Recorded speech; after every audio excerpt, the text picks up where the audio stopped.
Saya Natania Gavriela, golongan 3, angkatan 3 dari Sekretariat Jenderal Biro Hubungan Masyarakat. Saya akan memaparkan teladan dari salah satu tokoh penting dalam sejarah kebangkitan nasional. Ki Hajar Dewantara menunjukkan bagaimana perjuangan tidak selalu dilakukan dengan mengangkat senjata. Ia memilih mencerdaskan bangsa melalui pendidikan sebagai perjuangan menuju kemerdekaan yang sejati.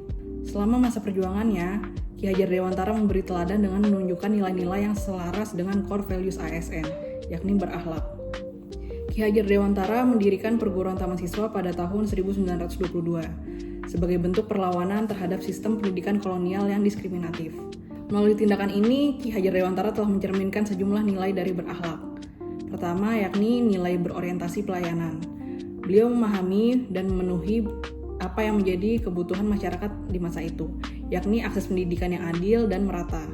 Melalui taman siswa ini juga, Ki Hajar Dewantara turut mencerminkan nilai kompeten, yang mana beliau memberikan kontribusi nyata bagi bangsa dengan membantu orang lain belajar melalui perguruan taman siswa. Selain itu, beliau juga menunjukkan nilai harmonis dengan bersikap adil, menghargai perbedaan, dan merangkul semua golongan. Serta, melalui taman siswa, Ki Hajar Dewantara menunjukkan nilai yang adaptif dalam tindakannya. Ditunjukkan ketika bagaimana beliau merancang sistem pendidikan yang sesuai dengan budaya lokal dan juga kebutuhan rakyat. Selain melalui pendidikan, Ki Hajar Dewantara juga menunjukkan nilai-nilai berakhlak dalam bentuk perjuangan lainnya. Salah satunya adalah ketika beliau melawan kolonialisme melalui tulisan berjudul "Seandainya Aku Seorang Belanda" sebagai kritik ketidakadilan penjajah. Tindakan ini membuatnya diasingkan ke Belanda, tetapi beliau tidak mundur. Tindakan ini menunjukkan bagaimana Ki Hajar Dewantara menerapkan nilai akuntabel.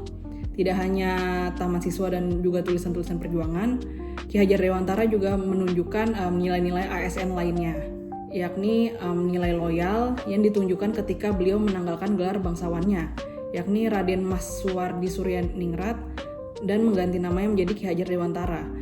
Pergantian nama ini dilakukannya sebagai bentuk pengabdian yang tulus agar lebih dekat dengan rakyat dan memperjuangkan hak pendidikan bagi pribumi. Selain itu, nilai kolaboratif juga ditunjukkannya ketika beliau berkolaborasi dengan Douwes Dekker dan juga Dr. Cipto Mangunkusumo mendirikan Indis Partij, partai politik pertama yang secara terbuka memperjuangkan kemerdekaan Indonesia. Sebagai calon ASN, saya melihat keteladanan Ki Hajar Dewantara bukan hanya bagian dari sejarah, melainkan juga cerminan nilai-nilai yang bisa dihidupkan hari ini.